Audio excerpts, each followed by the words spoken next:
कोई बच्चा है और उसके पिताजी ये मानने से इनकार कर रहे हैं कि ये मेरा बच्चा है, उस केस में उस बच्चे का डीएनए उसके पिताजी से मैच होगा आधा, क्योंकि 0.1% जो यूनिक डीएनए उस बच्चे का है उसमें से आधा तो आया है मम्मी से यूनिक और आधा आया है पापा से यूनिक। तो उस बच्चे का जो है वो पापा है कि नहीं है उस बात की पहचान की जा सकती है।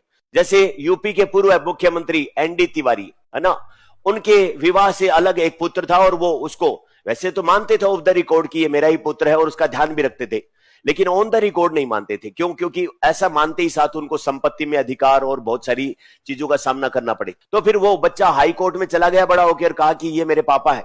तो पहले तो शुरुआत में लोगों को लगा कैसी बहकी बहकी बातें कर रहे हो, दिन में ही लगा लेते हो क्या। फिर उसके बाद में उस बच्चे ने जो है वो अलग अलग सबूत पेश किए और अल्टीमेटली डीएनए फिंगरप्रिंटिंग के लिए ऑर्डर हुआ।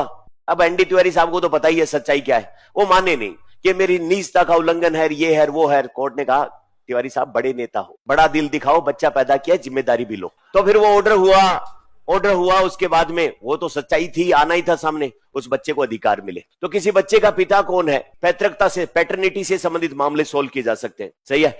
उसके बाद में हॉस्पिटल में बच्चे अदला बदली हो जाते हैं कई बार, एक दंपति का बच्चा उधर चला गया, उसका इधर चला गया, सरकारी हॉस्पिटल में बहुत बार ये शिकायत आती है। तो डीएनए फिंगरप्रिंट की सहायता से अदला बदली के मामले सुलझाए जा सकते हैं। इसके अलावा और क्या किया जा सकता है, मरे हुए व्यक्ति की पहचान की जा सकती है। इस एक रियल इंसिडेंट अपने राजस्थान का केस है, भंवरी देवी मर्डर केस।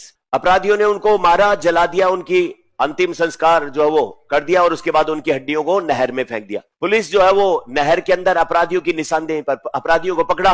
अपराधी तो निश्चित हो गए थे कि डेड बॉडी रिकवर नहीं होगी तो कोर्ट उसको मानेगी मिसिंग मानेगी तो अपने को सजा होगी नहीं। तो पुलिस वालों ने उनकी जेल में ले जाके थोड़ी सेवा की कि बताओ क्या क्या किया था। तो उन्होंने बता दिया कि भाई हमने जला दिया और हड्डियां वहां फेंकी है।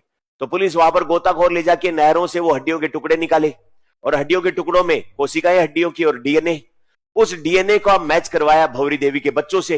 अब 0.1% यूनिक है तो 50% तो बच्चों से मैच होगा। अब मैच हो गया इसका मतलब उनका मर्डर हो गया है।